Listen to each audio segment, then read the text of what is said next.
One of the big use cases is going to be kids maybe doing an extra, like instead of doing the homework in the normal way in the evening, they go online and they join a study group with a teacher. And in Ready Player One, just to contextualize real quick, there's also repercussions if you don't follow along. There's a built-in system that knows that you're studying. The system will recognize that. For the first generation head-mounted displays, you don't even need that, because let me tell you, when you have an Oculus Rift on, you don't read your phone because you can't see it. It's perfect. I'm Philip Rosedale, and you're listening to the Drax Files Radio Hour with Joe Yardley. That's the first take. Nobody ever did it.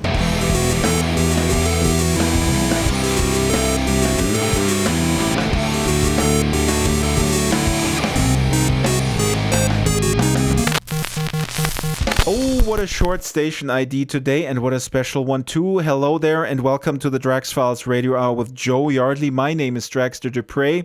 And despite being on summer hiatus between season 2 and 3, I have Joe Yardley with me here. Joe, hi. Hello. We're not taping in 1920s Berlin today. We are taping the audio on Skype, but we are in a completely different world. In a world where prims are voxels, islands are domains, items are entities.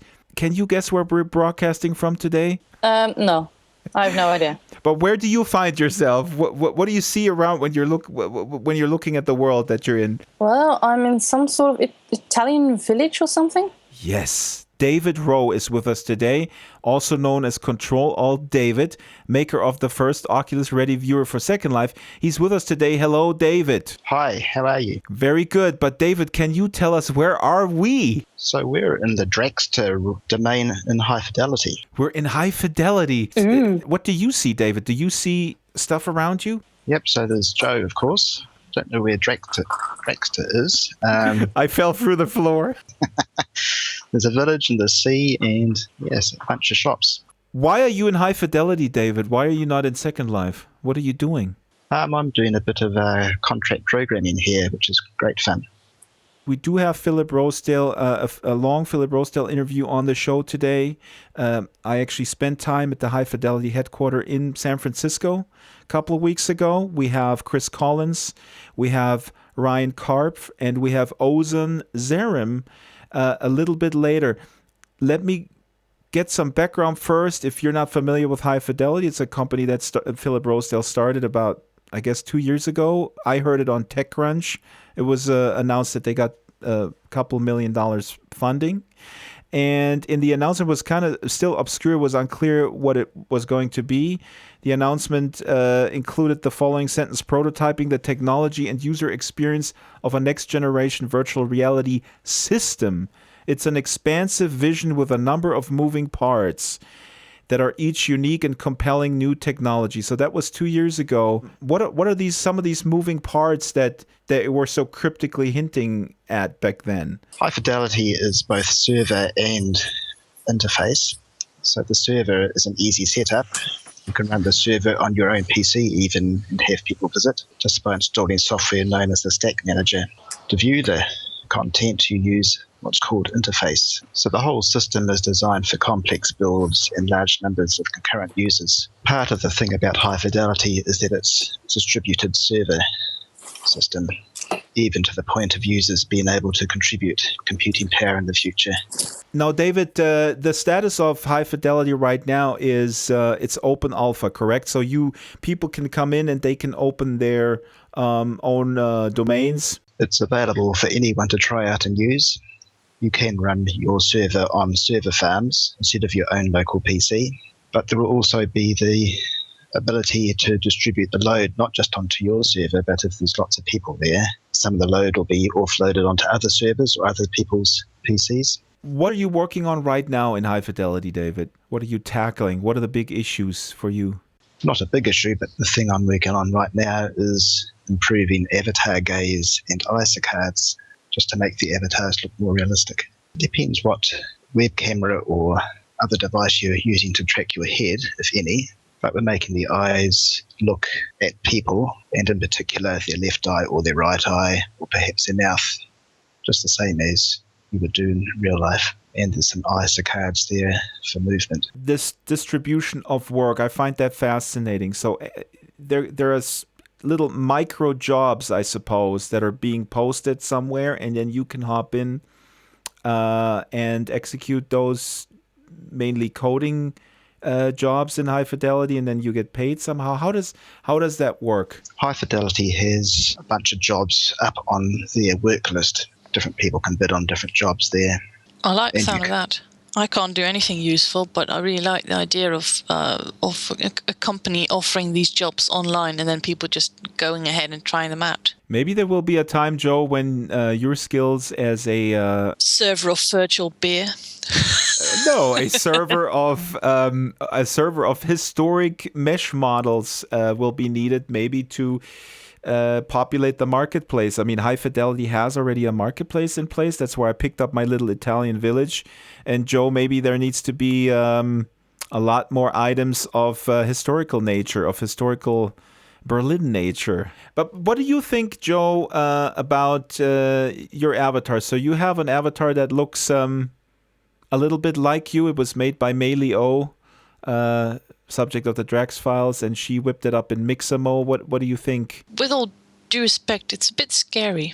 You're just so invested in your Second Life avatar, I suppose. Absolutely. But it is a completely different kind of avatar because, it's Second Life. You're used to a certain, even though we have all that freedom, you're still used to, when it's a human, to have these certain kind of characteristics. In High Fidelity, the skin is different, the shapes, the way it moves. It's definitely something you need to get used to, but I really love how the camera interface works, how it films my face, and that when I talk, it sort of mimics my reactions and which way I look. I really like that. I was surprised that you really like that because you don't use voice in Berlin. And when we met in High Fidelity to test the setup, then you were like, oh, my head moves. Look, I can talk and my mouth moves. Yeah, but that I think that is a lot of fun because it adds realism. Even if you wouldn't use your voice in World, your mouth still moves if you talk. And your head still moves. So that's, I think that's a lot of fun. I want to go to some audio that I recorded when I visited High Fidelity. I talked to Ozen Zerim, who was working on actually rigging my avatar a little bit more thoroughly. Mei Li O had made it in Mixamo. And Ozen has a background in animation at Pixar. He's responsible for making the High Fidelity avatars, who are, I guess it's fair to say, somewhat cartoonish looking. And he's working on making them as responsive and natural in their movements as were expected from, high-end digital animation and film in real time, which is a challenge. I looked over his shoulder a bit when I was at the office, and he told me that they're also experimenting with different styles of avatars to see what sticks. Let's roll the audio with Ozen talking about what he's working on right now. Right now we're investigating this kind of polyworld aesthetic or this faceted look or this sort of cartoony style where you have a lot of great visual elements that have complexity but that are still very high performance and interesting. What have you found when you do the facial animation with realism? I guess it adds to the uncanny valley issue, I guess. Right. It gets really bad. Yeah. Especially because the quality of the motion capture influences or affects the overall quality. So it's not just animation. Like if it was hand animated, that would have one effect. But we're using real-time motion capture to do it. And so you get this very realistic, in a way, the timing and the spacing of the animation is very realistic, but yet it doesn't quite match what's happening on the model, and the model isn't quite beyond that uncanny valley. So there's all kinds of elements that are contributing to the overall phenomena. I have 3 friends who I sent my Second Life stuff to, and they always go back to me, yeah, I like it, but it's not realistic. The avatars don't look realistic. And I say, you don't, there's the uncanny valley thing. Why? I never heard of that. I mean, I'm just talking about the regular person. They're not really aware of that issue. Some people really want that realism. They want the realism, and I wonder if they really want the realism or if they want something that's appealing and that they can identify with. I guess and so. Their I think way that, of, right. Their way of describing that is calling it realistic. It might be another way of saying this particular aesthetic doesn't appeal to me. Right. Yeah. So there's a target that we've kind of really internalized, and that's the sort of stuff that's happening at Valve, and Team Fortress is a really good example of characters that are certainly not realistic. They're very cartoony. They're very stylized. But they're still they're adult. They're not totally Disney, right? They're actually, there's some elements of realism to them and very appealing. So there is a zone in there that I think could work to give the folks you're talking about something they're looking for, but still not suffer the problems of the uncanny valley. You tell me when we have go back so to this, but I'm just thinking of yesterday. I saw from E3 the presentation of upcoming Fallout 4, and they have a character creation tool, and I think that's kind of along the lines of what you're talking about. These characters look pretty realistic, but there's something that you don't get creeped out about it. And they also, this leading me to my next question, they presented an upcoming character creation tool, which I found awesome because I applaud you guys how far along you are with high fidelity, but still for me, sort of the end consumer, it's still tricky, and I had to outsource the creation of my own avatar. Yeah. But with the Fallout tool, you have essentially a sculpting tool where you can do it in real time. Yeah. What is the end goal for high fidelity? Yeah. In terms of creation. Yeah. The stuff that I can tell you is that the tools that we're using right now are these character creation tools through Mixamo. I don't know if you've heard of Mixamo, and that may have been the tool that was used. Yeah, to mainly create used Mixamo for this one. Yeah. And the Mixamo tool is actually very, very cool, very easy to use, very approachable. It is a slider-based solution, so you mung these sliders back and forth in order to kind of deform and shape the character you want. You can also modify the textures and so on. So you have some variation. At the same time, because it's sort of this canned character creation, there's some limitations to what you can do with regard to getting a stylized look versus a very unique look. But as far as the workflow is concerned, I think it's pretty great. That's true. The question is, artistically, does it give you the range that you need to get what you want? But is that how it's going to be? I mean, is that a goal to stay with third-party providers, I guess, for the creation? Just curious. Yeah. You want to have it, let's say, in-world. I go in-world and I create it there, or will it always be another service like Mixamo? Yeah.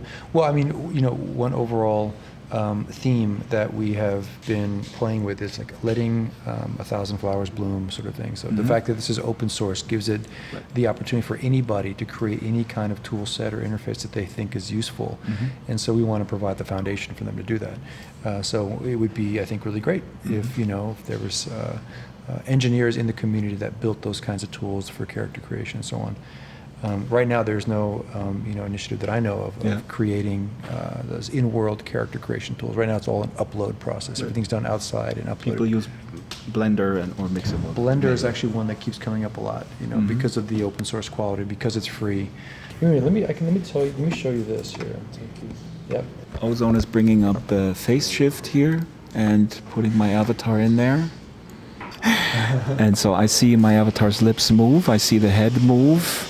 Yep. And you have the PrimeSense camera on this laptop over there. Right here. That's right. And that works pretty much without any lag, noticeable lag. Yeah, exactly. So this system supports the entire fax-based facial animation system.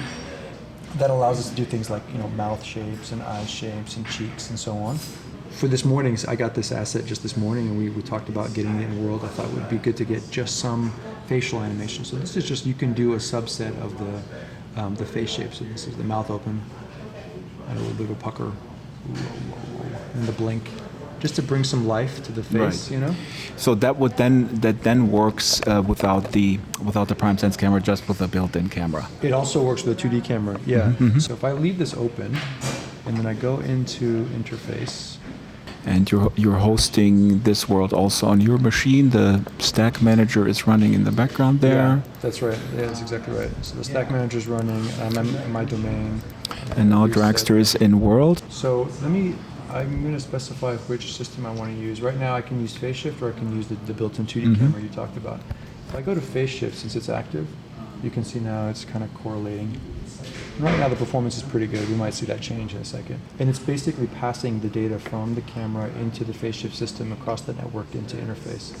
I was just going to ask, because phase shift is here on your laptop. Yeah. It takes that, goes through your local network. Yeah, you can see here the network stream, so it knows to pipe the data. These are the coefficients that it's sending right now, these animation blend shapes. Is this a special phase shift that you guys have? Well, we do have it pared down just for licensing purposes, but, yeah. but any user who has phase shift would have this functionality. So I could do this at home too. If I had phase shift, Yeah. I could stream it over my own network from a different machine that is running phase shift, and the second machine runs high fidelity. Yeah, that's right. So the idea is Very like cool. to create a sense of presence, to create a sense of life. There's that, and then we can also use the 2D camera. Yeah, and under view you can change, or where is it? Where you change from avatar, face track. the face tracking.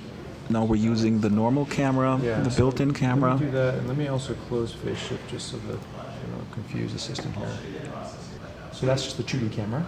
Oh wow! So now we have the 2D camera. So it's open. It's kind of duck mouth, kissing, and just that is pretty good. Yeah, it's using a lot of the same coefficients that phase shift is using. So the idea of a mouth open. So it knows open, it knows closed, and it knows pucker. We should be clear. This particular avatar only has a limited set of shapes, only because we just kind of, together this morning got the asset and so on. Right. But other avatars would have a much larger set of shapes. This is a question of rigging the avatar, where even the 2D camera could be more detailed if it were rigged more. Yeah, exactly. Okay. If you have more blend shapes on the character itself, more expressions built into the character, it can handle all that. My final question to you, you're coming from Pixar, where you guys have years to fine-tune things, and now you're in a venture where I'm always passionate about, which is leveling the playing field so that normal people can also kind of make their things. Yeah. And I've seen you guys have already a recording feature, so, machinima and homemade virtual videos are hopefully going to be, an important factor here. Was that something that you wanted to give the beauty of being creative to more people than just a bunch of Pixar elitists who have all the toys to play with? That definitely is part of the theme. Is the idea of doing something new, for one thing. I mean, Pixar is a fabulous place. They've done great work. They've sort of innovated. Yeah. However, they've kind of achieved their maximum velocity in many ways, and the question is what to do next, right? And so the idea of doing something new is very interesting. The idea of making 3D animation more accessible to a larger community then just cracks open the possibilities of what people can do from a performance standpoint, from a creative standpoint, from a filmic standpoint. And so that is part of the goal. And then for it to be in real time as well creates a whole new set of experiences. So those are things that are like very fun to develop and explore. Will people then not go to Pixar movies anymore? And will I don't know, Joe Sixpack have an opportunity making a machinima series that is on par? Yeah, and then and there may be also some changes to the way people consume that entertainment. Like you could have it be, you can imagine it being much more real time, so that rather than watching a sort of a recorded phenomena from beginning to end, you might actually spend time with somebody having some kind of interactive experience. So, I think the whole thing's going to change. So that was Ozan Zerim saying the whole thing is going to change, referring to how people make and relate to media of any kind, I suppose.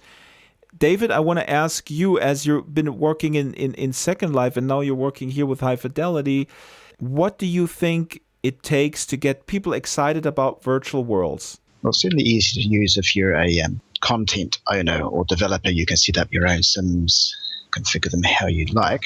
What really excites me, though, is the prospect of integration with augmented reality in the future. Is High Fidelity ready for the merging of VR and AR, you think? Yeah, virtual world software which can accommodate the different modes of experience, from mobile phone, computer screen to VR headset and augmented reality. Multiple modes at the same time, depending on each user's equipment and preferences. The very first experience should be as easy as possible, just to get people in there. For instance, if I say on Facebook to all my friends, listen, I'm going to a virtual Irish pub tonight, come and join me. And all they have to do is turn on their computer, type in their name, pick an avatar, and they're there automatically without having to try or learn how they can move and how they can chat.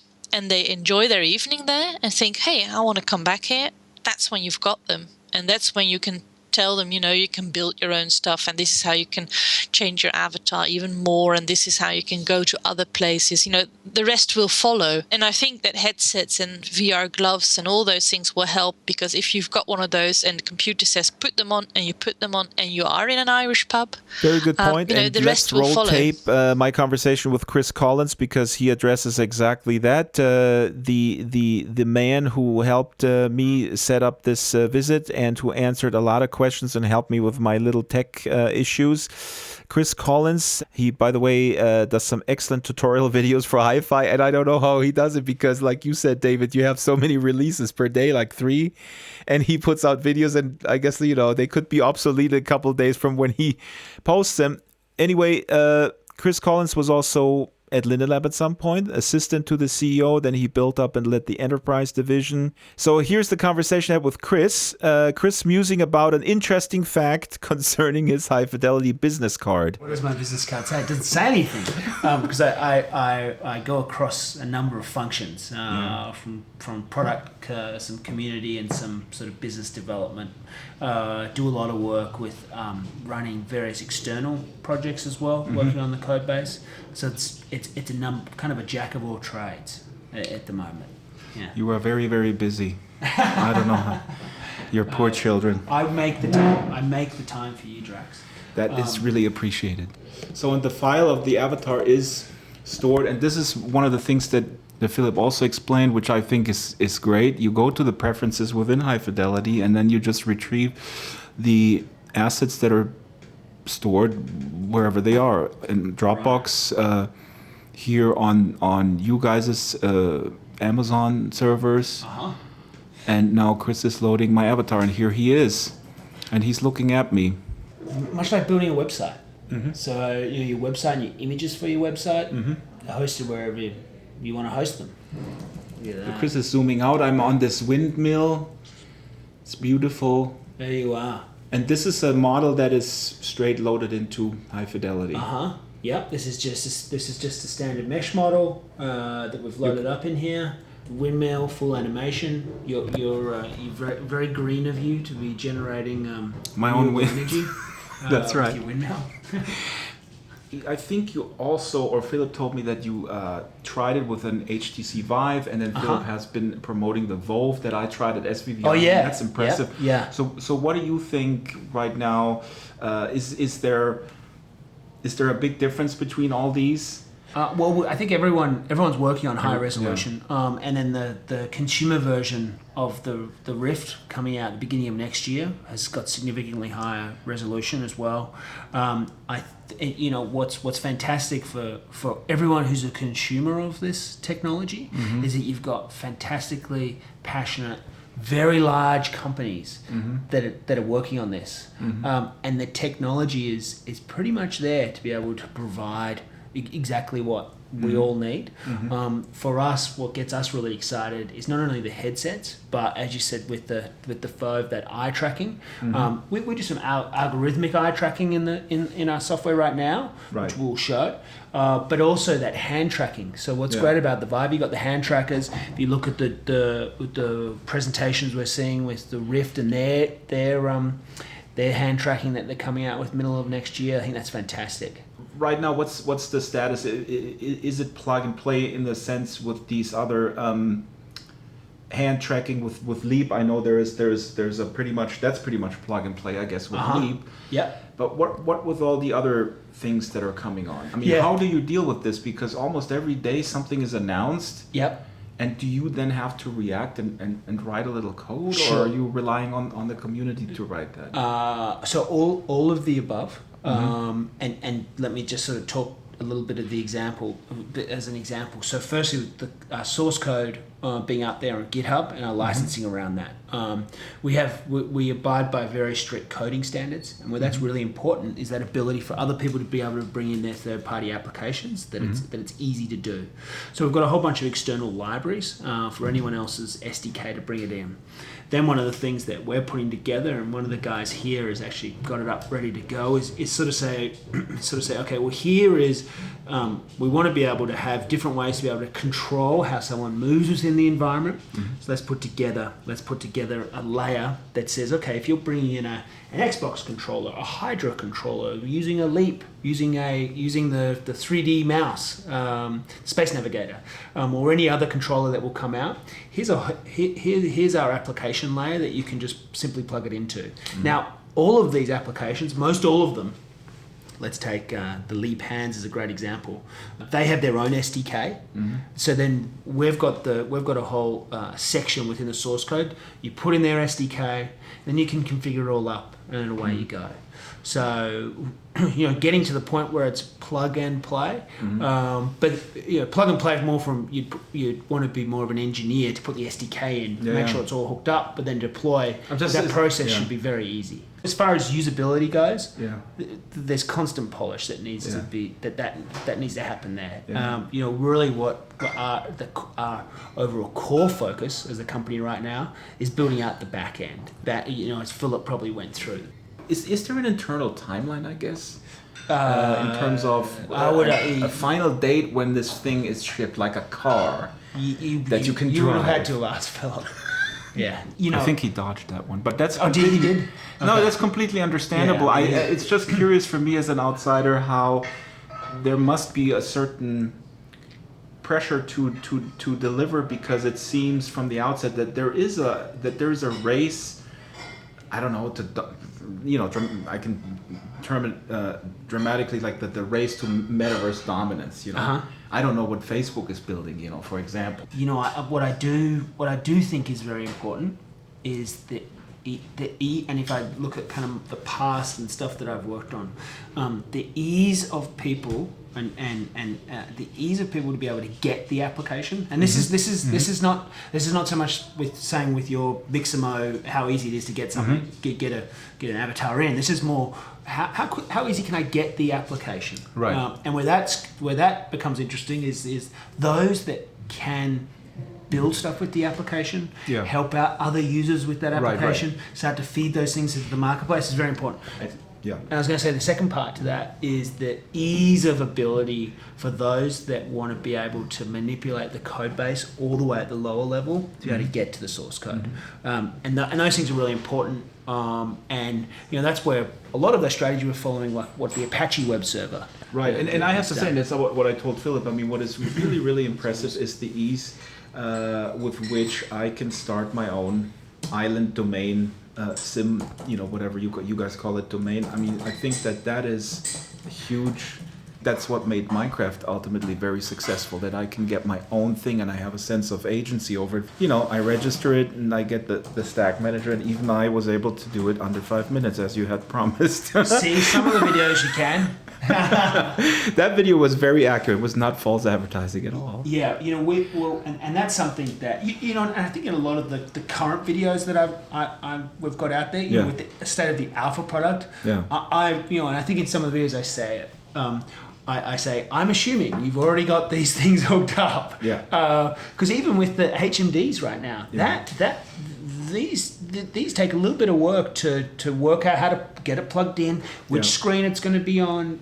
So all of this stuff, there's a little bit of user work that you need to do to get things ready to go. So here we took a little break to relog, and I asked Chris in the interim how their team was planning to make basic animations available for the avatar, kind of like in Second Life. Just, I guess, for the time being in the alpha stage, the avatar's limbs at this point, they don't move. I suppose if you have a stem system, then they do. How does that feel, Joe, by the way? You're sort of distracted by your head all the time anyway, and because your camera is zoomed into that, and I'm mostly just looking at myself in the corner, in the picture there, in the mirror, as they call it. That's right. We have to tell folks you have a mirror in where you look at yourself in the upper left-hand corner. Is a little floating window, just like Skype. You can turn it off and you can make it a full body mirror, I think, but I didn't try that myself. You can make your avatar move Like if you're walking, there's a walk script, which will move your limbs as you move. And where do you get that walk script? That's a thing that we need to, again, I think, stress. There's a marketplace where you can very quickly get content. You just get it and it instantly appears. Is that the same with those animations? How does that work? For the walk script in particular, that's provided as standard as part of your install. There's a scripts widget, which you can search for scripts. There's one for clapping in there, I see as well. So you go into the menu under edit, you find under file, you find the running scripts, and there you have your script library, so it's already preloaded. You'll have some running already, but you can also search in the filter for walk, and it'll come up with walk.js. Run that, and you will walk when you start moving. So this is a JavaScript, walk.js. I'm doing it. You lost me 20 minutes ago. That's what I'm talking about with the regular user, David. You're talking to the regular user. You're an alpha user, Jay. That's true. But on the other hand, I've also got 6 years of virtual reality experience. So the second someone even says the word script to me, I start running and screaming. I have my walking script working, and I am, in fact, walking, and it works. Yeah, great. The other way you can move your limbs is to use a Hydra controllers or Leap motion device present. The Leap motion works great. I tried that. The Hydra controller last time I was at Radio Shack, for some reason they didn't have it available. I kid, because we're in alpha and it's pretty impressive, and nobody is expecting a finished product at this point. It's marvelous that a small group of dedicated people has gotten this far. So I just want to make sure that the listener, in case they didn't detect that humor. It is very early days, and on one hand I want to be honest and tell people about the difficulties, but please do remember that it's alpha, early alpha, morning before alpha. It's Alphaville. Genau. But we wanted to get back to the tape. I have a few more minutes here with Chris Collins talking about Avatar's limbs and a few more very interesting things. Here's the tape with Chris Collins. You take any avatar and any package that you created, right? Have the bones all in there. You could bring that in yourself. Somebody could put it on the marketplace too. You could bring that in yourself, and you could have your whole set of animations just for that avatar.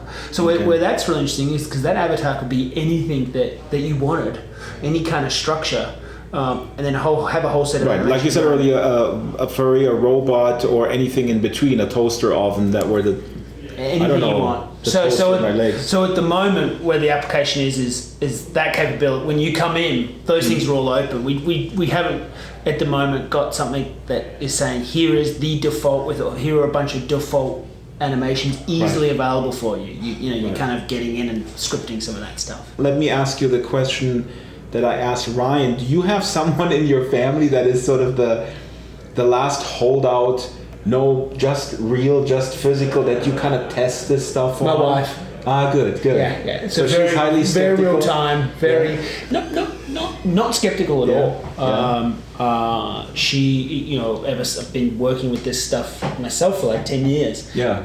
But more, I will put when I got the DK1 when it arrived, I unboxed it, I tried it, and then I dragged her over, and she gives the response of, oh, Chris, she's my guinea pig. I put it on her face, and I said, what do you think of that? And she says, well, the resolution seems to be high. All the things that make a lot of sense. So she believes, but and she's waiting for the setup that you're rolling out within her organization, and but she's my beta tester in the family. But then she's not in sort of ideologically opposed to technology. I mean, I'm more talking about a guy almost, let's say, in the music realm, someone who would not play an electric guitar. I don't know if these people still exist, but someone who said, no, I'm going to take this acoustic guitar, the essence, and I'm going to on this, I'm going to be a shepherd, and that's real music versus.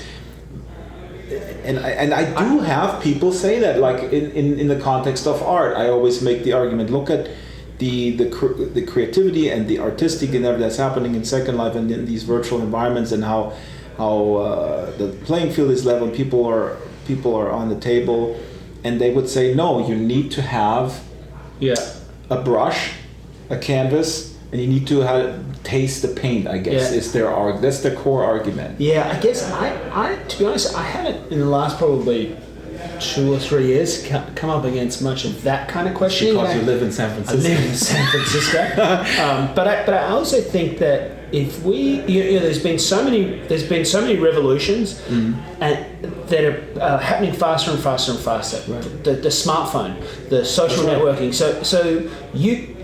But before those things happen, you'd go to maybe the phone, the TV, mobile phone. They were longer revolutions, so no one really remembers before and after. But you take smartphone, most people can remember before, and so you can show these major revolutions and how quickly they can get adopted. And I see something like this as the same thing. So I think people are more open to, they've seen it so many times that that's a very good point. I mean, I remember when I moved to LA and I had a cell phone, and I came back to Germany, and everybody at the time was 95. They were saying, "Oh my God, Bernard has a cell phone. Who does he think he is?" Right. But I got a cell phone because I'm in the car all the time, need to be of it. So there was a very specific reason why I got it. Yeah. And then 2 years later, everybody had a cell phone, and it was not this sort of like elitist, "Hey, who do you think you are?" Yeah. It became very normalized. So the thing that for me I find very interesting is that what's important with these types of environments is immersion. Not everyone from a 2D screen, from a monitor, can feel that level of immersion. You could argue that there's 1 million people out there that can feel that level of immersion, and those are the people that log into Second Lives and your Minecrafts on a daily basis. Yeah. What's incredible and it's me very excited is these HMD devices, is that you put it onto someone's head and they feel that level of immersion. So all these other aspects that all of us that can feel immersion from the 2D screen and therefore can see all these other incredible things that come with that. There's now going to be all these other people that with the headset, they get the immersion and therefore they'll get the other experiences. And I think that's really exciting. These get smaller. Yeah. They get lighter. They become more accessible. Yeah. Where do they end up? They end up in the living room. So you've got your TV and it's sitting on the coffee table like that. So to actually experience it, you just pick it up and you put it on. That's the lowest hanging fruit. And if you look at what Oculus is saying for CV1. It's a living room. They're putting it in the living room. That's true. So I think that's huge for adoption. Final question: AR versus VR. Just because I was at the Augmented World Expo, it was a totally different world for me. Very focused on corporate entrepreneurial use.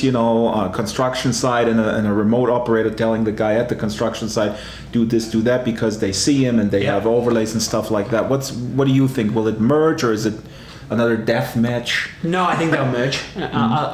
I think both of them are great. They're both dealing with immersion of content. One is complete immersion. The other is blending real with virtual. It seems people do have an easier time with augmented reality for some reason. I mean, like as a gateway drug, I guess. I mean, the HoloLens demo with Minecraft that I saw a couple days ago. My wife sent it to me. That is amazing, and that is something that you can explain to people, I guess. It blends in. Maybe people have an issue with letting go, I guess. When I go into this other environment, right now, I mean, I lose control when I completely kind of commit to an environment by putting the Oculus on, versus in AR, I still have sort of like I can check if. Well, something on the stove is burning, I guess. Yeah, I mean, here's the easiest of use cases, right? As far as getting around the people thinking that's just too much immersion. If I've got one of these in my living room, right, a very high resolution. I've got a 56-inch flat screen TV. Okay, if I put on the headset, all of a sudden I've got a 100-inch plus flat screen TV in a perfect surround sound audio, in the lighting perfectly there, and just with that, I mean, I've got a now better TV, better complete surround sound set up to watch my sport event. Okay, you sold me. So that was Chris Collins, and I want to go straight away to the next bit of audio that I captured when I was at the High Fidelity head office in San Francisco. I was introduced to Ryan Karp, never in real life, very rude, only in Second Life, he was at Linden Lab, by the way, at some point. Also, he was director of project management and chief of staff there. He's credited with being the co-founder of High Fidelity. So anyway, I was in that room with my Oculus on, and then Ryan appeared right in front of me in world with super accurate facial tracking. And that was what we were just talking about, quite impressive in terms of the sense of presence. So that's exactly what Philip and many others, and you guys, David, have been talking about, and I experienced this firsthand for the first time. So I asked Ryan to break down how the tracking thing works for the time being. Here's Ryan Karp. Your head is being tracked just by the Oculus. So whenever you move your head, I can see you nodding. Like, if I can see which direction your nose is pointing, and that's of course really important. So I can tell you're paying attention to me. We are making your mouth move just by using the audio. So your mouth is kind of switching between three shapes. You can imagine it kind of like a meow shape. And so, but it's just being driven by the audio. And your eyebrows are also being driven by the audio. So sometimes when the volume gets louder, your eyebrows will go up a little. Oh, I see. Mm-hmm. And then you're blinking. We're just using an algorithm to have you blink, so that looks real too. So actually, I'm getting quite a bit of emotion from you, even though your gaze isn't being tracked. And there's I tend to nod my head. I mean, that's just my natural thing. By interviewing or even in a panel, when I'm in the first row, I nod, and sometimes a speaker would come afterwards and, oh my God, I was so nervous, but you were nodding all the time, so I thought like I'm doing a good job. Well, what's really important about that nodding is that it's as you know, so critical to communication and really feeling like you're communicating with somebody, and it only works if it's fast enough. And so getting the latency right here, with the audio and the movement of your head, it was critical to us, and we just knew that if we could get sort of below 100 milliseconds with the movement and the audio between us, that we would start to feel some of the magic of being in a real conversation with somebody, like you were really there. Now, your face is being tracked with a 3D camera, Kinect-like camera made by PrimeSense. They're a company that was not too long ago purchased by Apple. Mm-hmm. Where do you see the train heading? Do you see that those might be actually built into a laptop at some point in the near future? Those types of cameras? They absolutely will. In fact, there's a couple of them in the market already that are using a version of this sensor, and we've tried them, and they're fast and they're great. So this is amazing. So how far along are you with tracking other things? So Leap is pretty much integrated. I tried it at home. That works. Yeah, we are obviously, we just got our HTC and we got the joysticks or the hand controllers that go with that. And so I'd say in the next, 3-4 weeks, we'll be working hard to integrate that and really look forward to being able to play with that. So we'll definitely be using that one as well.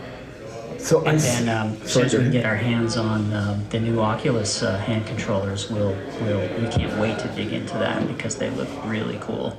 What is amazing, we really have a normal conversation without kind of stepping on each other because of the low latency. It's amazing. I mean, that's a real issue in Second Life or Skype for that matter.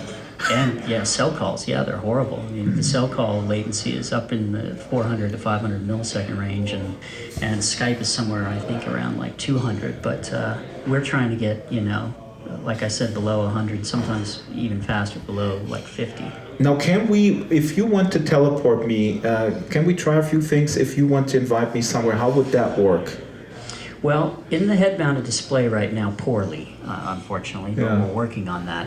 I mean, that's an issue everybody has, how to communicate blind. Yeah. And we're working on ways to be able to, if you've got a mouse, but certainly with these new hand controllers, figure out how to bring up a menu that will allow you to get places, select avatars, select ways to build, and there are lots of people that we're all just kind of stumbling through this together in these early days when you've got this thing on your face.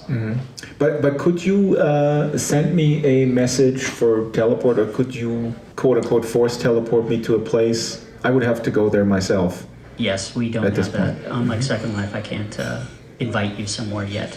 When you can you close your eyes for? Oh wow! So the eyes are closing. Can you puff my cheeks out? Puffy cheeks. I do Wow! all sorts of emotions. Yeah. And your avatar is done with what array of tools? This avatar was created in Maya, and I had an artist that was here with me, and she did some pencil sketches, and we sort of refined those, and then she took it into Maya and started the modeling. And then the way that this works is, you create like a base model, and then you create like 48 versions of that face with different expressions, and then package them up, and we essentially blend between all of those depending on what the camera's telling us about what I'm actually doing. Now, one question that I bored to death people with, but I have to ask it: what do you think the obstacle will be, or is, or how do you plan to overcome it? The barrier for common people who are extremely skeptical of using virtual worlds to communicate with each other. One big piece certainly is the interface, but I also think the reluctance of a lot of people to just sort of engage with something that is not real. So that the good old, dichotomy, real versus virtual, that kind of thing. Yeah. What do you think? I think that there are two things that you touched on there that I think are both really important. One is just ease of use. I think a lot of people don't want to communicate in a virtual world or with avatars, just because the amount of effort that it takes, and then the payoff at the end just wasn't great, you know what I mean? And so that sort of goes into the fidelity just wasn't high enough, I prefer to talk to somebody, I'm sure most of us do, in the real world, because we get so much from body language, and we get so much from micro expressions, even though we may not know that we know that stuff, of course we do. And so you can really, it just feels safer because you feel like you really understand what the other person is feeling, and you know how to kind of guide the conversation from there. And so things like that we're doing right now, where you can really see my facial expressions, I think will be critical to adopt more mass adoption. And then the other part, I think, is selecting the right sort of avatar. And we've obviously done a lot of work going from things that are literally kind of robots to things that are very photorealistic. And I'm sure you can guess that the further we get into the photorealism, the more people find it objectionable. Even though they're getting the fidelity from the facial expressions and the head movement and all that, they still can't get around the fact that it looks unpleasant, and so they don't want to do it. And so I think it's finding a believable avatar and giving high fidelity, communication, through facial expressions and low latency audio that will help with mass adoption. 2 hours south where I live, I still bump into people almost daily who think that this is the end of the world. That yes. Engaging with the computer in a false, fake environment is bringing down, is directly related to the decline of humanity and such. How do you get these people on board? Yeah, I don't know. It's a good question. And, even there'll be, to be honest with you, sometimes where I even, kind of can't, I question it myself. But I think in the end, any technology that connects humans around the world and allows them to communicate in ways that they couldn't before, or allows information or ideas or beliefs to be shared in ways that they couldn't before, is a net positive add. And that's just kind of the way I look at it. So that was Ryan Karp, co-founder of High Fidelity, probably the coolest avatar representation I've seen in the world. We have some more videos of past presentations Philip and he did on our blog. Now, David, Joe, I asked this before, but do you think at some point any game or world will look like a like a silent movie, I guess, compared to what we have going forward. So in other words, is this whole head tracking, facial tracking stuff going to be super mandatory for any of this sort of media or entertainment, you think? And when will that happen? In 5 years? I don't think any of it will be mandatory, but it's all coming along quicker than you might think. That is succinct and to the point. But then again, so is most of virtual reality, except for the first couple of years. Everything that's been happening pretty much for the last year, maybe year and a half, is going so fast. It's absolutely amazing. And that makes our job a little bit more complicated, because whatever we say now may be completely outdated and turned upside down within a year or even less. But I have to tell you honestly, Joe, I like to agree with you, but at the same time, Second Life's been around for a long time, and we're now experiencing the hype and a tiny little bit of the backlash. I guess there were some articles about E3 and how virtual reality was sort of in the minds of a handful of journalists, of course, only, but how VR at E3 was a little bit lackluster or whatever. It's been a long road already for people who have been in this, and we had Jackie Mori on this show who's been in it since the early 90s. What makes you guys so confident that this time, including Philip, who's coming up in just a few minutes on this very show, what makes you guys so confident that now is the time? It's really taken advantage of all the miniaturization and computing power that's available these days. Now you've got the likes of the Microsoft HoloLens, which is basically a full-fledged Windows computer with GPU embedded in it, plus what they call the holographic computing unit, which integrates the inputs from all the sensors to feed into your CPU, so the CPU doesn't need to do all the calculations. You've got, I think, 2 3D depth cameras at least in it, and it's all worn on your head, untethered, no wires.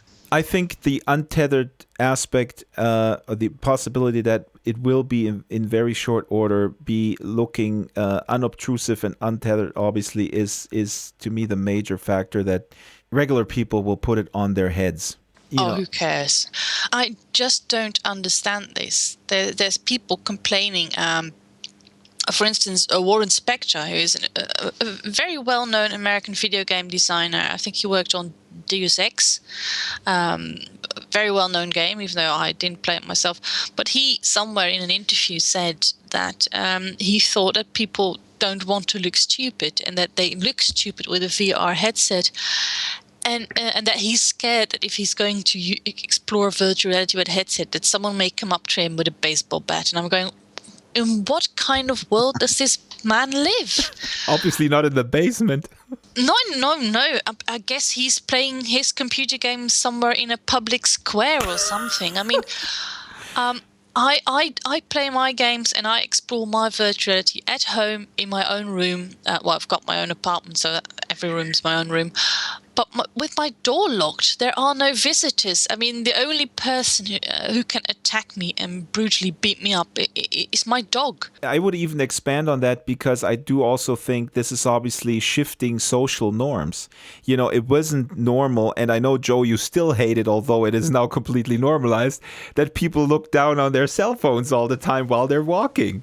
For your information, everyone, you still look stupid holding one of those, but we've come to accept it. Joe, you're a hypocrite. I mean, why can't people look down on their cell phones? And I saw a picture of a guy riding the subway with a Gear VR. Well, I'm not saying they can't. I'm just telling you that you look stupid. But the thing is, if people want to go and use virtuality in the subway, in the underground, or somewhere on street, that's fine. I think that 99.9% of everyone will be exploring virtual reality and playing games with virtual reality from the comfort of their own home. I mean, we are barely getting used to having television on our mobile phones. It's spreading now. People are now watching television. But are they watching a good movie on their mobile phone? I think that most people still prefer to do that at home. As we're talking, I see in-world Stanford Virtual Human Interaction Lab, probably Jeremy Bailenson, who is on the officially on the advisory board of High Fidelity, which is exciting. I hope to have him on the show too in very short order also. Andrew Meadows. I'm just throwing this out there. Andrew, if you're listening, please give us a call. Longtime Linden Lab employee, left in 2013 to join Philip Rosedale at High Fidelity. Speaking of Philip Rosedale, let's go to the long-awaited one-on-one interview that I had the opportunity of conducting with Philip Rosedale at the High Fidelity head office. A big shout out to Emily Donald, the great office manager, and she put it all together. Really indispensable coordinating this. So just like we've been talking, Philip started the conversation around the same old topic of how does a sense of presence actually develop. We are able to be immersed and present with each other when we're in a space together. Because what happens with Second Life is that because our mind sees us in a shared space, like this beautiful space here, this is one of our little test areas, we believe that we're in that space together. And so, for example, we treat each other with different social rules and different levels of intimacy because of that. Unfortunately, though, one of the challenges of Second Life and everything else right now is that for the most part, so with Second Life, for the most part, we've used text as the way of communicating. Now, text actually is the best human, it's the most compact human form of communication, which is why we use text messages now instead of using our cell phones. And so it's very, very compelling in that sense. But one of the challenges with text, of course, is that it doesn't allow us to communicate very much nuance. Right. So, for example, the idea of emoticons in text is useless. Emoticons are a fun way of adding to written language, but they're not communication in the way that smiling is, because I smile without knowing that I'm smiling. And sometimes I frown a little bit or I look scared, and I don't know that I'm doing that. If I typed that I know that I'm doing something, that's a completely different form of communication that's very intentional, where I'm not really actually being intimate with you by showing you how I feel. I'm lying to you by typing an emoticon saying how I wish you thought I felt.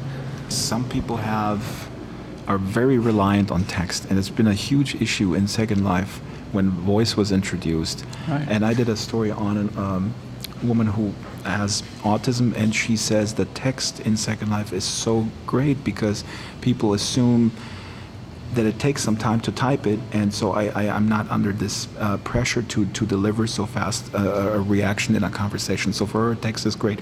With High Fidelity, what is the status of text right now? That's what. Well, actually, High Fidelity is so open that there's a text chat system that was built as a script by one of our users. And Philip is loading up a script. Yeah, I'm loading up the chat text. Interface, the High Fidelity client. You can run any number of scripts. They can be hosted locally or wherever you get them from, and some are in the library, I guess. Yeah, there's a standard set of scripts that we put up for everybody to play with, which are in this little library. So if I just type something like, Planky, which is this very cool game we have that Philip is typing Planky game, this was written by one of our third-party people. His name is Thoys, and he wrote this game called Planky. And here, watch this. You'll recognize this. If I hit this button up here, Jenga appears. This, yeah, exactly. And then I can click. Not copyrighted Jenga, and Philip is dragging the individual blocks out. Yeah, I can do that, and then until something happens, and then they fall over, and the stack falls over. One of the things that we've done is, obviously, we have a new physics engine that's part of High Fidelity, but one of the things that's great about that physics engine is that it's a very fast engine that's running locally on the client, the same way if you were playing a video game, you would always have a physics engine running locally. But one of the neat things that we've done is that guy, he sees the planks in exactly the same place as I do. And this is a very interesting problem in distributed simulation. Second Life solved it in a different way, but we're trying to solve it in a more difficult way. Yeah, Second Life solved it by having a simulator. The simulator, the server, does the physics. The problem with that, of course, is that there's only one server, so it can only do so much physics. The other problem with that is that there's a delay between when I update something on the server. But how about all these other people? Won't they have lag? If the Jenga game is running on your machine? That's the trick. So what we do that's really neat is, if I'm standing there, you can actually see this, if we're both looking at two objects, what actually happens with High Fidelity to remove that lag is we both run our own physics simulation as best we can of the things we can see. And then the server in between has kind of an authoritative position for each object, and it basically, in a way that we designed that's pretty cool, it shares information back and forth between all of us so that we all kind of come to the same place very quickly. But when I grab a block and you grab a block, we're each simulating locally without any lag, and then we're sort of sharing that information kind of more slowly with each other. Whereas with Second Life, you have to have just one server that's always about 300 milliseconds or so away, and so everybody sees that lag when somebody else moves something. That's but in amazing. It's a neat trick. By the way, this is our address bar, which is just like a browser address bar. So you can see I type in game. It goes and that to a room. Yep. And how does that work? It's going to send me to another server, completely different server. So in Second Life, that's what we would call like a sim. Here we call it a domain. I was going to ask you the nomenclature. So we it's call it a domain. What is an entity, real quick? An entity is an object. It would be like a prim in Second Life. Okay. An entity is a richer thing. It's an object that can also be a mesh. Okay. It can be a particle system. It can be something like a 3D line in space. I can draw. One of the amazing things we can do is we can paint in space with 3D lines in here. So I'm typing in the word game, and it's going to move me to another server, and it's going to do that very, very quickly. Put me back where I was before. So that's all the longer it takes for me to get that new server set up. Even those objects that I'm bumping into are also moving without any lag. They're moving exactly when I grab the other one, and that's one of the things that we're really proud of. We're trying to put that plus JavaScript as the language that you use. So in Second Life, for example, you'd use LSL. In here, you use JavaScript, and that game is scripted with JavaScript, and I can do anything with JavaScript in here in this exact same way that you would do things with LSL. I can host a domain on any device that is connected to the internet. Right now, On a cell phone, maybe. we don't have it working on a cell phone yet. But We that's do have the certain plan. things working on a cell phone. That's absolutely the plan. Today, we have this download that's called the Stack Manager, and there are people running it right now. I can show you the servers that are up right now. Yeah.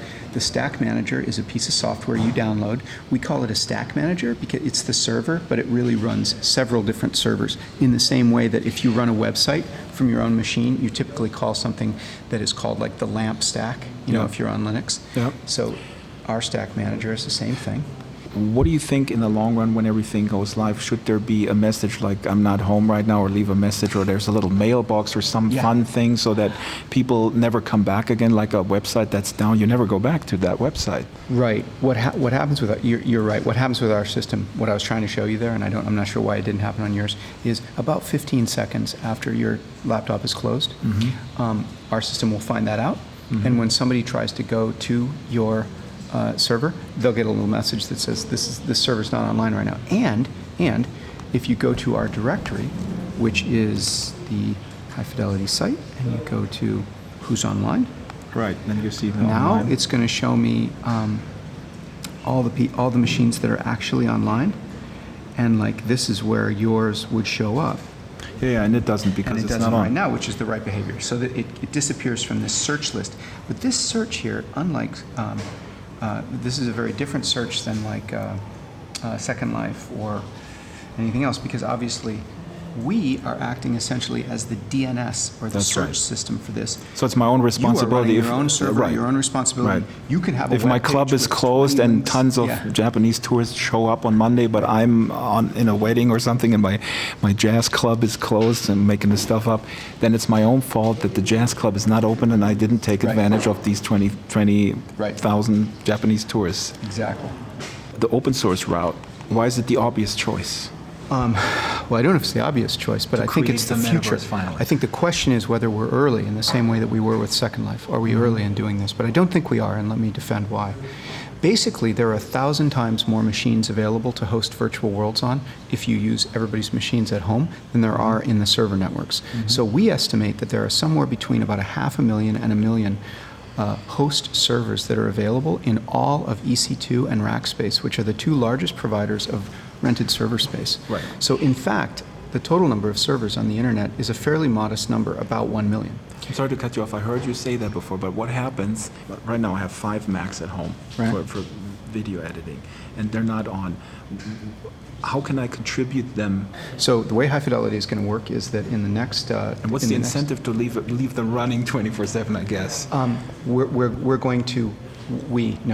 The other people that use your machine are going to pay you, basically. So the way it's going to work is this Stack Manager, when you install it, is going to have a little checkbox that says Share My Machine. And then it's going to have some settings that you can set on that. So if you don't want your machine shared, between 9 and 5, or you don't want your machine to use more than a megabit, or you don't want your machine to use more than a gigabyte of storage or whatever, there's going to be settings for that eventually. Let's consider the most common problem with hosting a virtual world. That most common problem is crowd. Too many people come over. So you build a virtual world, it's very beautiful. 10 people show up, and then the 11th or 12th person shows up, and the server cannot serve information to those people. Now, there are many different reasons why that can happen, but the most common one is bandwidth. The machine simply does not have enough bandwidth to transmit at the same time to everybody that's standing there looking at you as you're all talking. So what do? You could buy a machine on Amazon.com and host your high fidelity server on that machine, and then just have a bunch of machines that are standing by available to handle the load. That will be one of the ways you can use high fidelity, and I'm sure there will be some people who use it that way. Very somebody that wants very high service level agreement, big concert or something.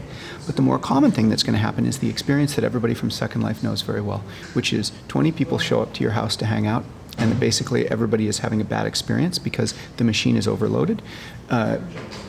With Second Life, there could be also problems of the rendering is too slow, but leaving that aside. The basic problem is that audio, for example, and avatar facial motion like you just saw, cannot be sent to too many people at the same time by one server. So what we're going to do in that case is there are going to be many other servers online, like Draxter or Philip or San Francisco or one of mine at my house. That server's sitting there right now not doing anything. So if you have a party or you have this event and you interview me in World and a bunch of people come to listen to us live talking to each other, if that machine is one of your home machines, it's going to run out of capacity. If you're on Comcast in the United States, you have about 10 megabits per second up. That's the up, by the way, is the problem, not down. So as soon as you exhaust that 10 megabits per second up, we stop being able to broadcast to you. So, I'm sorry, you stop being able to broadcast to everybody else. What we're going to do, and we've already written the architecture for this, is we're going to borrow one of your neighbor's computers to basically help you with that broadcast. So the audio, for example, of a bunch of people can be kind of mixed together in a way that we're working on that's pretty cool, the 3D audio, and then sent to that other computer, and that other computer broadcasts it out to the next 20 people and the next 20 people. So ultimately, by using this technique, in a manner similar to something like BitTorrent or to Skype, we're going to be able to broadcast to as many people show up at a location, and then we're going to build a currency system like we did with the Linden Dollar and Second Life that allows people to recognize each other and pay each other basically for sharing their computers with each other. Now, is this the right strategy? Well, we may be a little bit early, but I think, like I did with Second Life, I think we can make it work. We have been testing people's computers at home, and every time we test them, we find that when you have a reasonably good broadband connection, like Comcast here in the States, for example, you have a low enough ping time and high enough bandwidth capacity that you absolutely can use your home machine as a server. So we're going to try and do it. And then, as you've heard me say, you get a lot of machines if you can use home machines as servers. I'm now jumping to, let's see what the ping is here. A little bit higher, but it's not even that much high. I don't know where this person's server is, but it's pretty good. So one of the reasons that we started High Fidelity, that is amazing, the idea that we could run on other people's servers, was that ping times have gotten so low, even across to Europe, even across to Asia, that they're potentially low enough to get this sensation of being face-to-face with somebody working, which is this magic feeling that you get at about 100 milliseconds, about a tenth of a second. Sometimes you talk about 1 billion people, and I believe that. Let me tell you about one thing you may not have thought of that was really astonishing that we discovered about the head-mounted display, and it is that when you're wearing a head-mounted display and someone talks to you, you look at them. And you don't do that. Let me show you something. Right. If I use, I'm going to show you our 2D camera is pretty awesome.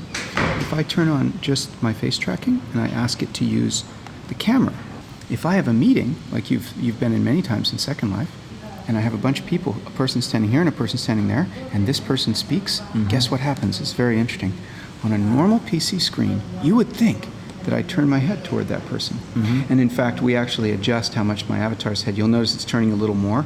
That's because the field of view of my avatar's field of view, my screen, this is true with Second Life also, is bigger. If I'm talking to somebody on the left side of the screen versus the right side of the screen, what you would think would happen is that when that person talks and I hear them, of course I hear them with 3D audio, that's part of what we do also, so I hear them over here. I turn my head to look at them, and they look back at me. But what happens is, when you're using a PC screen, you actually don't turn your head all the way. You don't. You actually move your eyes. You just go like that. And the reason is because it's much more comfortable just to move your eyes when you're using a screen, and it has something to do, I think, with the fact that, you know, the LCD, you don't really want to like look at a screen sideways, so you tend to just stay right here and then use your eyes to look around. But the problem is we don't have the technology yet, although it is coming in 1 year. The next generation will have this, but of the HMDs. The HMDs, the gaze tracking. Yeah, but there's even better. There's FOV, and then there's, I just saw another technology integrated into the DK2 that is amazing technology. These guys called Sensor Modex. They were doing a demo, AltSpace VR had a demo of them, their stuff working. Anyway. So you're saying when you have the HMDs on, you will turn your head. Right. When you have the HMD on, because it's so easy and natural, you just turn your head to look at the person. But here's the thing. The big win there is for that person. Like you were talking about intimacy and about how Second Life felt so close. Well, let me tell you that it's a whole nother level when you're talking in a group and everybody looks at you. And they cannot do that on the PC, even if we can watch your face. Right. Because you have to use the HMD, because there's no way to tell a human, oh, well, when someone's talking, just look at them. The brain is too smart for that. But when you see somebody's head turn, or a group of people turn and look at you in the HMD, it's amazing. That is the best case for HMDs that I've ever heard. Because I was just telling also that, you know, the HMD is a great icing on an awesome cake, but the cake needs to be awesome. But that really makes it almost inevitable at some point. Yes. The other thing is, think about teaching. So you were asking about who's the use case here. There was a famous quote by somebody recently that said, you know, teaching is messy. We don't understand exactly why people learn. And we know that because even though there are these amazing online schools now, those schools have a very high dropout rate. They have a very low completion rate. And doubtless, the reason for that is that you're not really in class. Yes. Now, of course, Second Life, some of the education work that's been done in there was more successful, because to a certain extent in Second Life, you are in class with other people. Yeah. But learning, teaching, has something to do with being face-to-face. It is critical. Nobody knows exactly what it is. But what I'll tell you is, I believe that the so imagine like in Ready Player One, I was just gonna a go kid, there, yeah. just like Ready Player One. Yeah. I think Ernest was right. Yeah. I think that the first generation HMDs, the Oculus CV1 and the HTC, are going to be used by kids.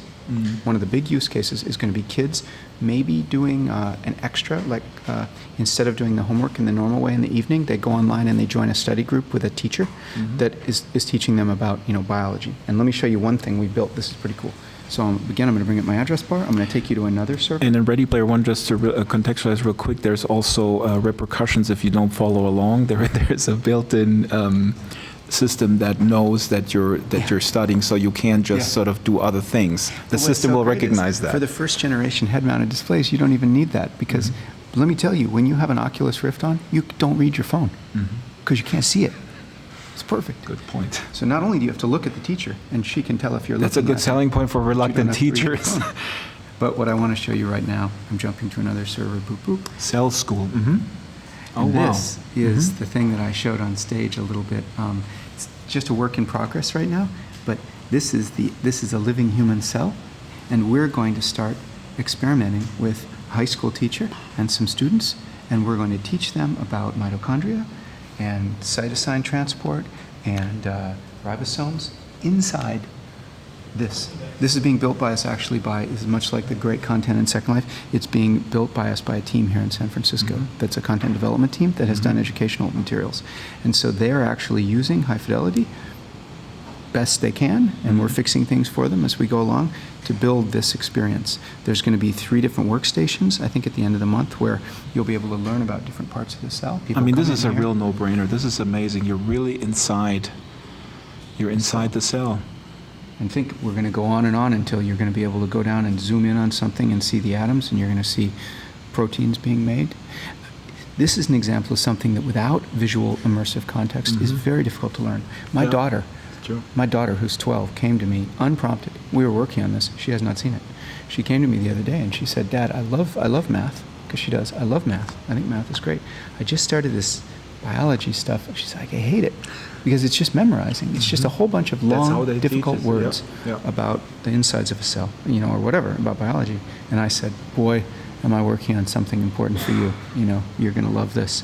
But that idea of being actually inside a space and being able to see things inside it while you learn, I think it's pivotal. And so I think the combination of the HMD, which avoids distraction, allows you to look at your teacher and listen and talk and be responsive, and then the ability to study in the context of what you're learning about, my suspicion is because of the benefits that it will give. And the other thing is, teaching is something that works. And an HMD, this new virtual reality hardware, it's going to cost you $500 or something.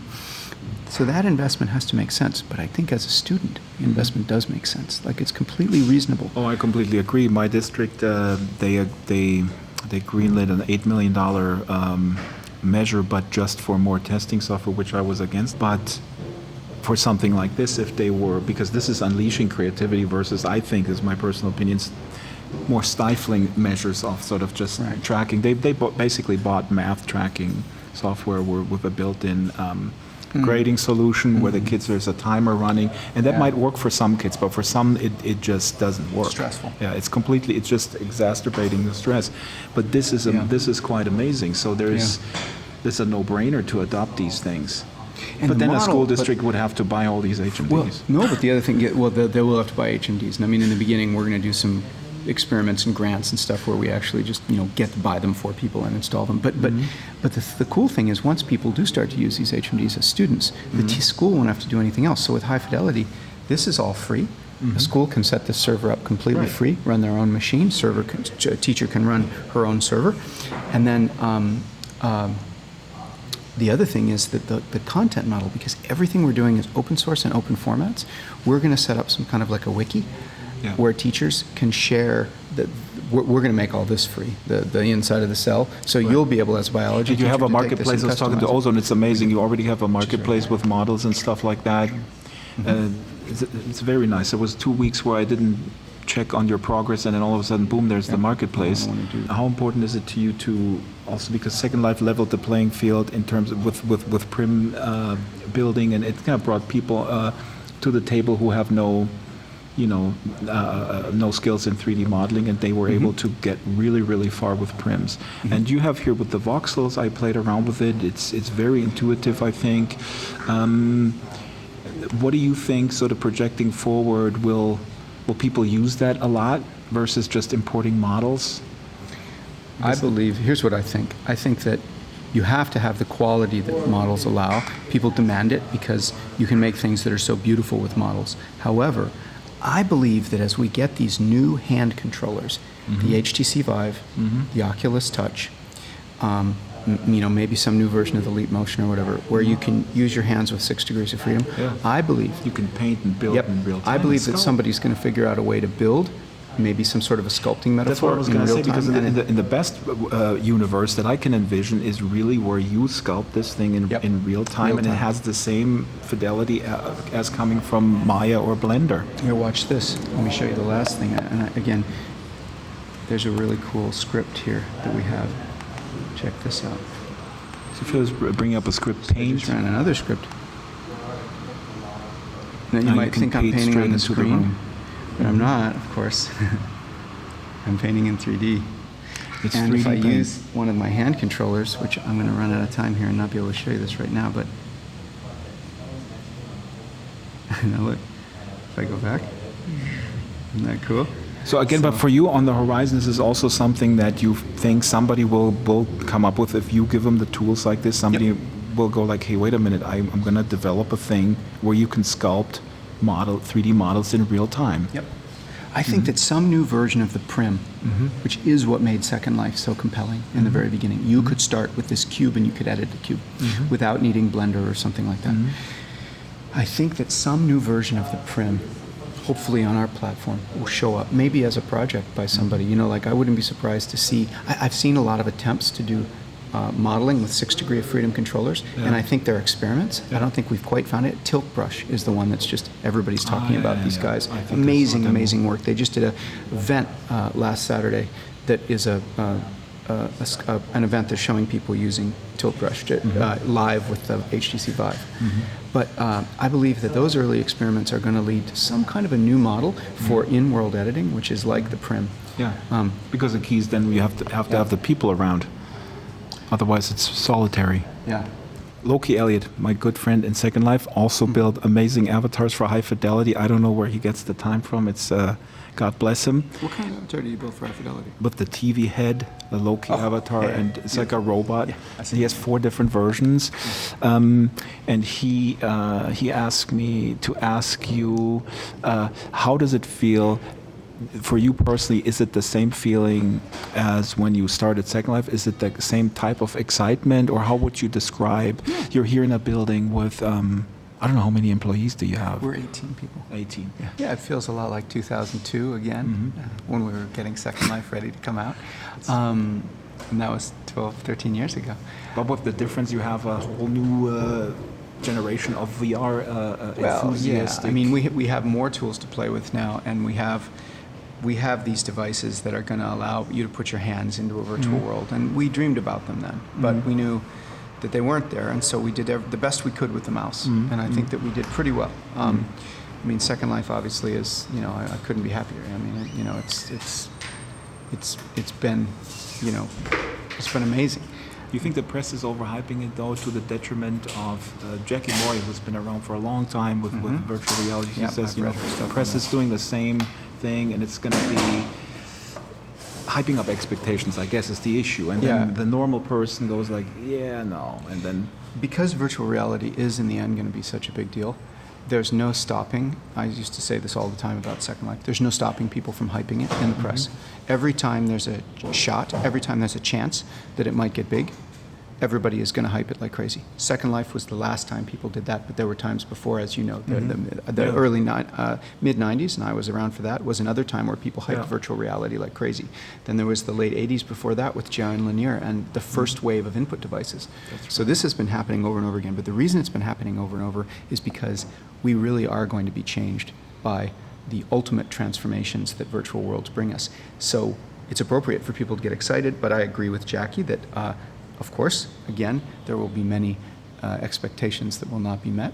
I think the first wave of games, for example, for head-mounted displays probably won't be as compelling as people thought. It'll be very difficult to make good games. There'll be 1 or 2 that are really good, and many that are not good enough to switch over from a console, say, to a HMD. Ready Player One is a dystopia on some levels. Yeah. But you've said something a while ago, a long time ago, where you said the beauty about virtual reality is that we can beautify the real world. I think it was something like, if we kind of outsource the stuff that, like, let's say office meetings, then we don't have to build awful office buildings. We can actually beautify, so it kind of goes hand in hand.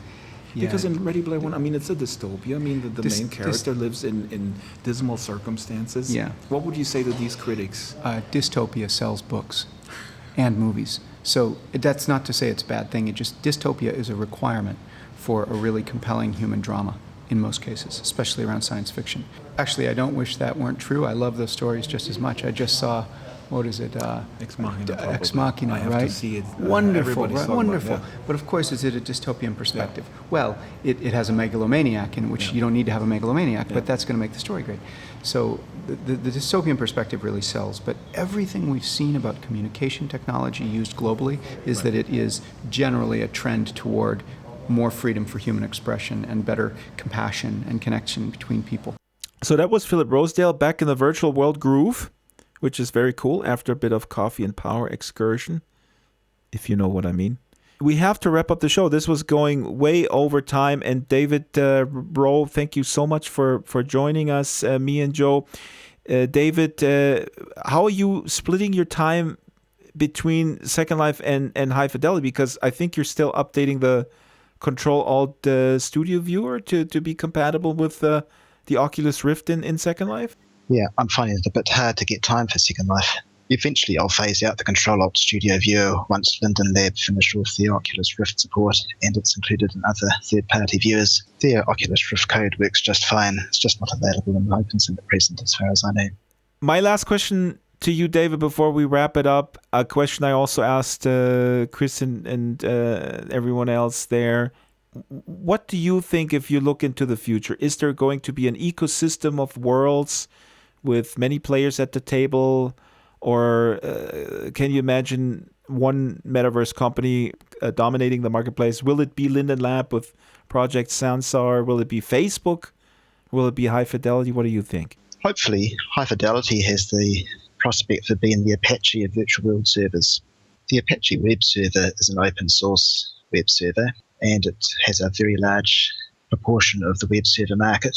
So High Fidelity, also being open source, can be adapted to people's needs. So even with the market power of Facebook, the way High Fidelity is laying the infrastructure, laying the tracks of this infrastructure, the backend right now, they could have a infrastructure in place that whatever Facebook is building, I'm just mentioning Facebook because they're the elephant in the sense that they own Oculus and they're undoubtedly building virtual world content. Yeah, there's a couple of elephants lumbering about in the virtual world environment, Facebook being one of them, Google, Apple, all the usual suspects, really. Philip has stated as much as wanting to provide the infrastructure to build the metaverse on top of it. If you go back in time, you may remember AOL versus the rest of the web.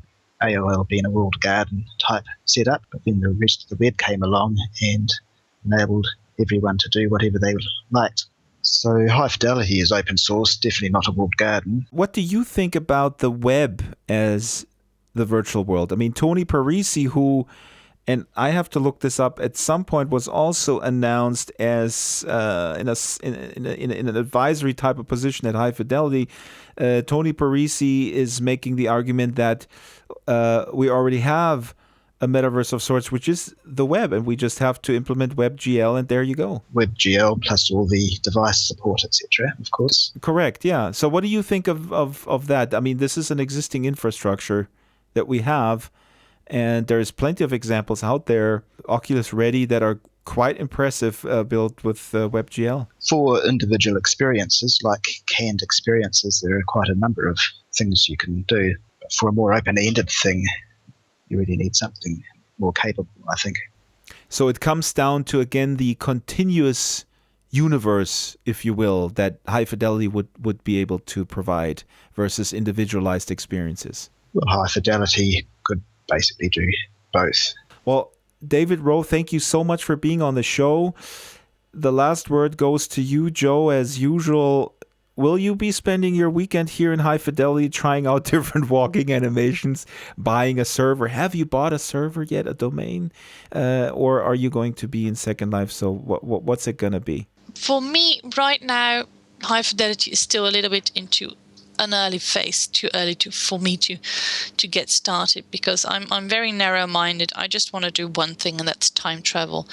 And until building historical places becomes really easy for even for someone like me, and there is a community that I can play with. Until then, High Fidelity remains something where I'll come and have a look now and then, and have a bit of fun and see how it works, and then come back another while. So for me, at the moment, it's still Second Life. And for me, I'm going to go outside and smell the flowers.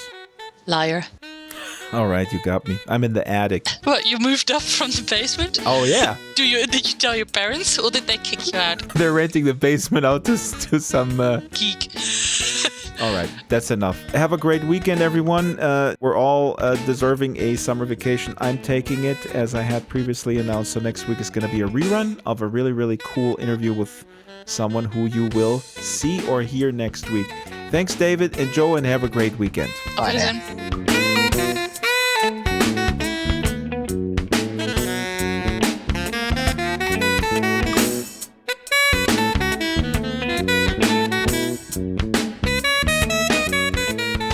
Le Drax Files Radio Hour with Joe Yardley is a weekly production of Basic Drax Entertainment.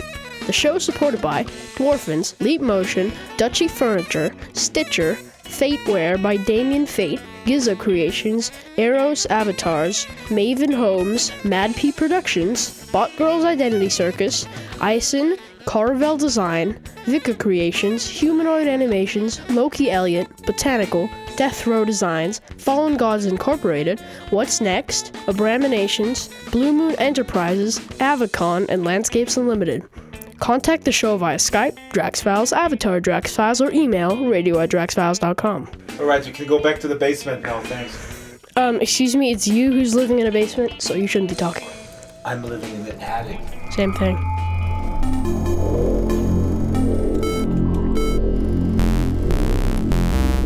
Basement Drax signing off.